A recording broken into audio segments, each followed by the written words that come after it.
저작권을 침해했다고? 안녕하세요. 11호.net의 강기동 박사입니다.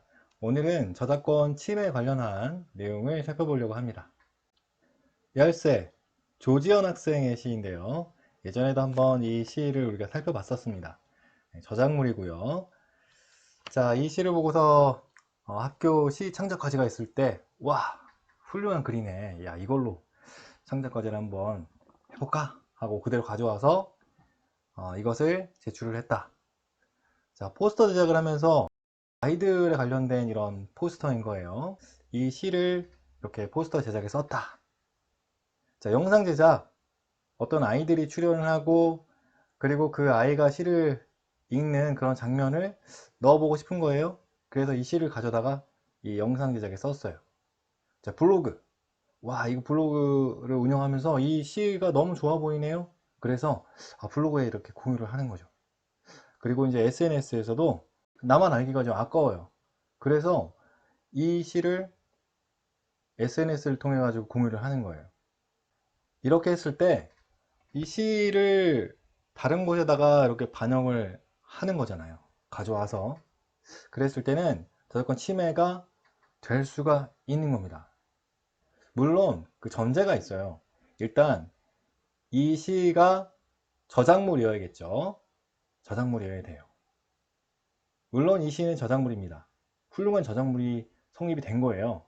그리고 정당한 어떤 권리가 없어야 돼요. 자, 이렇게 이 시를 가져다 써도 됩니다 라고 허락을 해주거나, 보시면 여기 저작권 관련된 내용이 있어요. CCL이죠. CCL이 붙어 있는데 이렇게 누가 썼는지 그 저작권 관계에만 밝혀주면 이 시를 가져다 쓸 수 있도록 허락을 해준 겁니다. 이렇게 명시적으로 허락을 해주든가 구두로라도 허락을 해줬을 때 그때 시를 가져다 써도 되는 거예요. 아니면 법에 가져다 써도 되는 사항들이 정해져 있기 때문에 그런 경우에는 써도 되겠죠.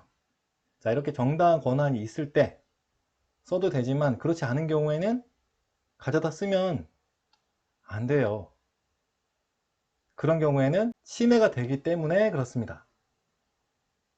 좋은 의도이긴 하지만 정당한 대가를 주거나 허락을 받거나 아니면 법에 어떤 규정이 있어서 가져다 쓰는 경우가 아니라고 한다면 상대방에게 금전적으로 또는 정신적으로 피해를 줄 수 있는 사항이 되겠죠. 그러면 그때는 침해가 된다는 겁니다. 자, 조금 더 구체적으로 볼까요? 자, 저작권을 침해했다고? 자, 우리 속담에 이런 말이 있습니다. 재주는 곰이 부리고 돈은 되놈이 가져간다. 이 되놈이라는 게 이제 왕서방 이렇게 쓰여지기도 하는데요. 자, 내가 열심히 뭔가를 만들었어요. 그런데 다른 사람이 그걸 그냥 가져다가 써서 돈을 벌어요. 아니면 뭔가 이익을 얻어요. 그럼 나의 입장에서는 그럼 어떻게 하죠? 자, 침해라는 것은 자, 침범하여 해를 끼친다 이런 의미라고 합니다. 네이버 국어 사전을 보면 저작권이 있는 저작물을 정당한 권한이 없이 이용을 했을 때 그때 저작권을 침해했다 이렇게 얘기를 할 수가 있는 거죠. 정당한 권한은 조금 아까 말씀드렸듯이 저작권자의 허락이나 법률 규정에 의해서 허용이 되는 경우, 자, 저작권자의 허락은 명시적으로 허락을 하는 그런 문구가 있다든가 아니면 구두로라도 허락을 받아야 되는 겁니다. 저작자는 창작을 위해 많은 시간과 노력이 필요해요. 물론 재즈처럼 서로 이렇게 맞춰보면서 좋은 음악이 만들어지는 경우도 있고 또 오랫동안 같이 공연을 해왔던 그런 멤버들이 잠깐 모여가지고 좋은 음악을 만들어내는 경우도 있습니다. 그런데 그 경우도 결국에는 시간과 노력이 필요한 거예요. 그간 해왔던 노력들이, 시간들이 모여서 하나의 창작물이 만들어지는 거죠. 그런데 이렇게 시간과 노력에 의한 결과물인 저작물을 타인이 마음대로 가져다가 써서 이익을 얻게 되면 결국에는 저작권자가 얻을 이익을 빼앗는 게 되고 그리고 침범하여 해를 끼치는 그런 상황이 되겠죠. 자, 우리 이런 경우가 있어요. 학교 과제를 해왔는데 친구가 그대로 베껴 써가지고 만점을 받았어요. 그런데 나는 점수가 엉망이에요. 그러면 이제 심적으로 막 폭발을 하죠. 그런데 그 친구가 뭐 베껴 써도 된다 이렇게 해가지고 베껴 써갔으면 그나마 나의 잘못도 있는 거예요. 물론 그렇게 하면 안 되겠지만 학교 과제니까.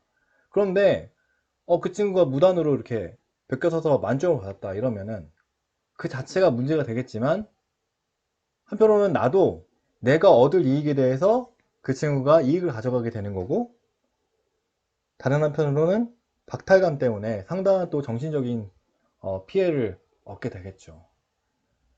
자, 이런 사항들이 이제 저작권 침해라고 하는 겁니다. 물론 법률 규정에 의해서 공익적인 측면에서 저작물을 이용할 수 있도록 해주는 그런 경우가 있어요. 공익적인 측면에서 그런 것들을 허용해 주는 거죠.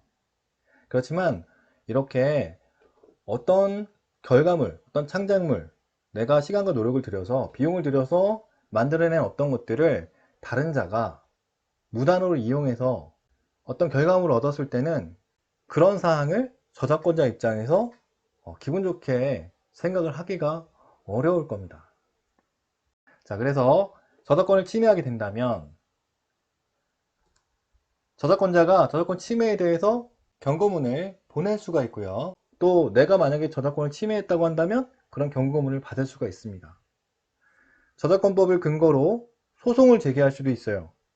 그게 이제 법적인 용어로 민사소송이 있고 형사소송이 있는데, 민사소송 같은 경우에는 손해배상이라든지 침해를 금지해달라고 하는 이런 것들이고요.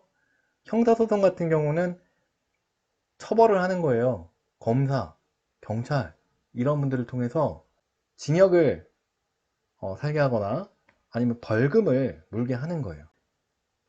처벌, 금전적 배상과 함께 사회적인 인식도 나빠질 수가 있습니다. 저 사람이 저작권 침해했대. 정말? 다른 사람이 읽어놓은 그런 것들 가져다가 막 썼다고? 예, 이렇게 소문이 나게 되면 사회적인 인식도 나빠질 수가 있는 거예요. 예를 들면 연예인이나 아니면 정치인이나 이런 분들이 저작권 침해를 해서 이미지가 나빠지는 경우도 있는 거죠. 학교 생활을 할 때도 상당히 좋지 않은 영향을 미치게 되겠죠. 이렇게 오늘 저작권 침해에 대해서 간략하게 살펴봤습니다. 저작권 침해와 관련한 좀 더 구체적인 내용들은 저작권에 대해서 조금 더 알게 되었을 때 상세하게 살펴보도록 하겠습니다. 앞으로도 영상 잘 봐주시고요. 좋아요, 구독 꼭 눌러주세요. 감사합니다.